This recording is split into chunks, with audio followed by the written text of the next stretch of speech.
Wolverine आपको दिखने में तो शायद काफी मासूम सा लग रहा होगा, लेकिन बात आती है जब इलाके पे कब्जा करने की, तो ये 600 किलोमीटर की जमीन पे अकेला राज करना पसंद करता है। फिर चाहे इसे लड़ना पड़े कुगर के साथ,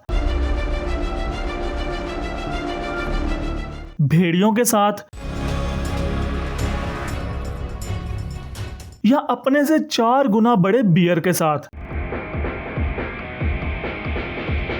ये सभी के साथ लड़ता और उनसे शिकार छीनता है। ये चाहता है कि इसके इलाके में हर जिंदा या मुर्दा जानवर बस इसी की खुराक बने। आपने आज तक शायद सिर्फ टाइगर का सुना होगा कि वो अपने साइज से बहुत बड़े जानवरों का अकेला शिकार करता है, लेकिन वुल्वरीन को जब खाने को कुछ भी नहीं मिलता, वो फिर हर एक जानवर का शिकार करने के लिए तैयार रहता है। चाहे वो रेनडियर हो, बाइसन हो या मूस, इन सभी का शिकार करता है वुल्वरीन, जो इससे साइज और वेट दोनों में 10 गुना बड़े हैं। इसके बिहेवियर को और रहने के तरीकों को देखते हुए रिसर्चर्स ने इसे नाम दिया है द किंग ऑफ केओस, क्योंकि जहां एक भूखा वुल्वरीन हो, वहां फिर बियर हो या भेड़ियों का झुंड, वो अपना शिकार आराम से बैठकर खा लें, ये कभी नहीं हो सकता। इसके बारे में जानने के बाद आप ये जरूर कहेंगे कि रिसर्चर्स ने इसका नाम बिल्कुल सोच समझ के रखा है।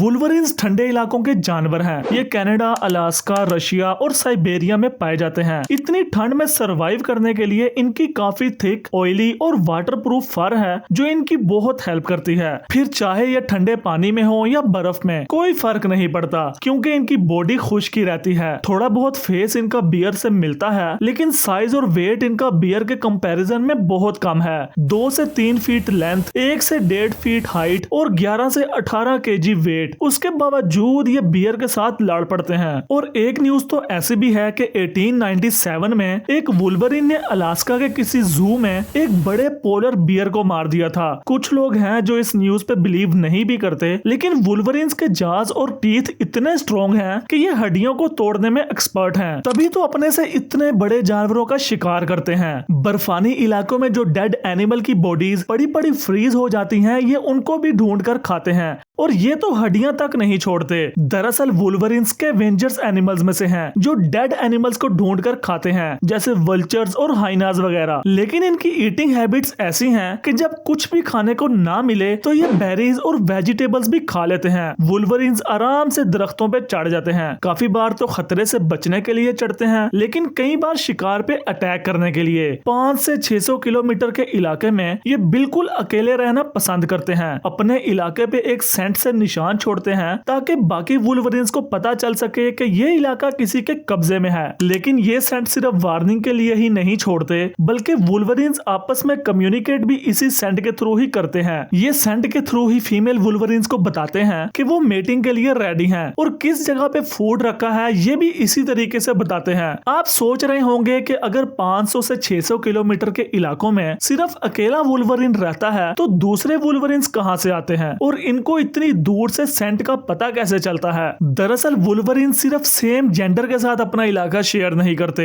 फीमेल वुल्वरीन्स को तो वो अपने इलाके में अलाउ कर देते हैं, क्योंकि एक वुल्वरीन अपनी पूरी लाइफ में 3 से 4 फीमेल वुल्वरीन्स के साथ मेटिंग करता है। लेकिन सभी वुल्वरीन्स के लिए ऐसा नहीं है, बल्कि कुछ मेल्स को तो पूरी लाइफ में पार्टनर ही नहीं मिलता, क्योंकि इनकी पॉपुलेशन अब बहुत ही कम रह गई है। वुल्वरीन सिर्फ रात के टाइम निकलते हैं अपने शिकार के लिए और इलाके पे निशान लगाने के लिए। रात को ये इसलिए निकलते हैं, एक तो बाकी शिकारियों का सामना जरा कम ही करना पड़े, और दूसरा ये अपनी स्मेलिंग सेंस पे ज्यादा डिपेंडेंट होते हैं। इनकी देखने और सुनने की सेंस तो थोड़ी कम ही होती है, पर सूंघने की सेंस इतनी ज्यादा है कि ये 32 किलोमीटर दूर से शिकार सूंघ लेते हैं, और 20 फीट बर्फ के नीचे अगर कोई जानवर दफन हो, ये उसको भी सूंघ लेते हैं। इनके स्ट्रॉन्ग पंजे इन्हें दरख्तों पे चढ़ने के साथ साथ बर्फ और जमीन खोदने में भी हेल्प करते हैं। इसी स्मेलिंग सेंस से ये अपने पार्टनर्स को ढूंढते, एक दूसरे को शिकार का बताते और एक दूसरे को अपने इलाके में ना आने की वार्निंग देते हैं। फिर भी बहुत सारे मेल्स पूरी लाइफ में कोई पार्टनर ही नहीं ढूंढ पाते, लेकिन वुल्वरीन्स अपने पार्टनर और खुराक की तलाश में बहुत ही ज्यादा ट्रैवल करते हैं। हर एक वुल्वरीन रोज रात को कम से कम 15 से 25 किलोमीटर तक ट्रैवल करता है। 2008 में तो एक वुल्वरीन जिसका टैग नंबर M56 था, वो बहुत ज्यादा फेमस हुआ था लॉन्ग ट्रैवल करने की वजह से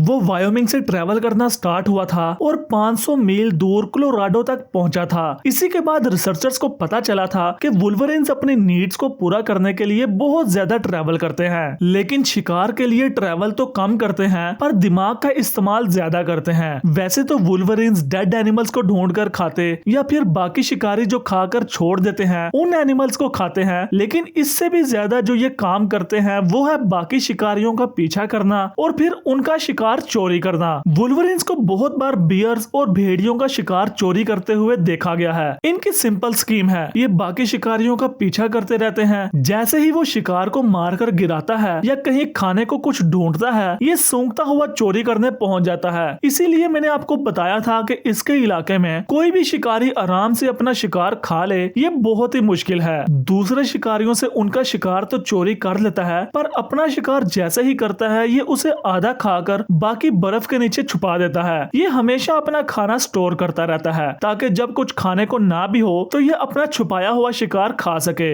बहुत बार तो ये भी देखा गया है कि अपने फूड को प्रोटेक्ट करने के लिए वुल्वरीन्स बियर्स और भेड़ियों के साथ लड़ पड़ते हैं, लेकिन ऐसा भी नहीं है कि ये अब हर जगह ही लड़ने के लिए तैयार हो जाए। वुल्वरीन्स जितने अग्रेसिव हैं इतने ही ज्यादा इंटेलिजेंट भी हैं। ये बाकी एनिमल्स के बिहेवियर को रीड करते रहते हैं फिर उसी के मुताबिक अपना काम करते हैं। इनकी कोशिश होती है कि बियर्स के साथ जरा कम ही लड़ना पड़े क्योंकि वो बहुत पावरफुल होता है, इनको मार सकता है। इसीलिए ये उनका शिकार चुपके से चोरी करने को ज्यादा प्रेफर करते हैं और जहां इनको भेड़ियों का ग्रुप नजर आए उधर से भी ये गायब हो जाने को ही प्रेफर करते हैं। लेकिन अगर इनको कोई अकेला भेड़िया कुछ खाते हुए दिख जाए या इनको पता चल जाए कि किसी अकेले भेड़िए ने कोई शिकार किया है तो ये उसको आराम से कुछ खाने दे दे, कभी भी नहीं हो सकता। इनको पता है कि अकेले भेड़िए से ये शिकार आराम से छीन सकते हैं। इसी वजह से तो बहुत सारे एनिमल्स इनके दुश्मन हैं और वुल्वरीन्स को मारने में सबसे आगे हैं ग्रे वुल्फ। ग्रे वुल्फ के ग्रुप को जहां भी वुल्वरीन नजर आ जाए ये इसका शिकार करने का मौका कभी भी नहीं छोड़ते, लेकिन इनके हाथ ज्यादातर वही वुल्वरीन लगता है जो काफी यंग हो और उसे इतना एक्सपीरियंस ना हो, क्योंकि वुल्वरीन्स की लाइफ 10 से 15 साल के दरमियान होती है और बेबी वुल्वरीन्स 1 साल में ही अपनी अडल्ट एज में पहुंच जाते हैं और अपने पेरेंट्स को छोड़कर अलग इलाके की तलाश में निकल जाते हैं। ये सभी बेबी वुल्वरीन्स के साथ नहीं होता क्योंकि वुल्वरीन्स जब समर सीजन में मीटिंग करते हैं उसके बाद मेल और फीमेल दोनों अलग अपने अपने रास्तों पे निकल जाते हैं और फीमेल को जब तक एनवायरनमेंट फ्रेंडली नहीं लगता या फूड रिसोर्सेज की कमी फील होती रहती है तब तक वो अपनी प्रेगनेंसी को रोक सकती है और इस दौरान मेल और फीमेल सेंट मार्किंग के थ्रू एक दूसरे से कम्युनिकेट करते हैं। जब फीमेल 2 से 3 बच्चों को पैदा कर लेती है फिर मेल वुल्वरीन कुछ वीक्स में अपने बच्चों के पास आते रहते हैं। पहले ये समझा जाता था कि सिर्फ फीमेल वुल्वरीन्स अपने बच्चों की केयर करती हैं क्योंकि वुल्वरीन्स को स्टडी करना सबसे ज्यादा मुश्किल है, लेकिन जैसे जैसे इन पे रिसर्च हो रही है इनके बारे में और भी ज्यादा चीजें जानने को मिली हैं कि मेल वुल्वरीन्स हर 4 से 5 वीक्स में अपने बच्चों को मिलने आते हैं और उनको फूड प्रोवाइड करते हैं, लेकिन ये भी वुल्वरीन टू वुल्वरीन वेरी करता है क्योंकि सब मेल्स ऐसा नहीं करते। ये डिपेंड करता है उनके एनवायरनमेंट पे।